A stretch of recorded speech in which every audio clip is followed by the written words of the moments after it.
Hi, in this video I'm going to show you how to pair the Hammer Solo 3.0 True Wireless Earbuds to a smartphone. So the first thing that we do is go to the Bluetooth settings page and switch on Bluetooth.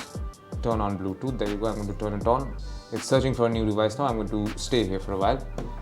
Now back to the charging case. I'm going to open this charging case and take out the AirPods.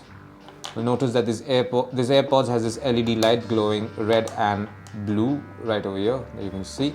This basically means that the earbuds have entered a pairing mode. Now back to the smartphone.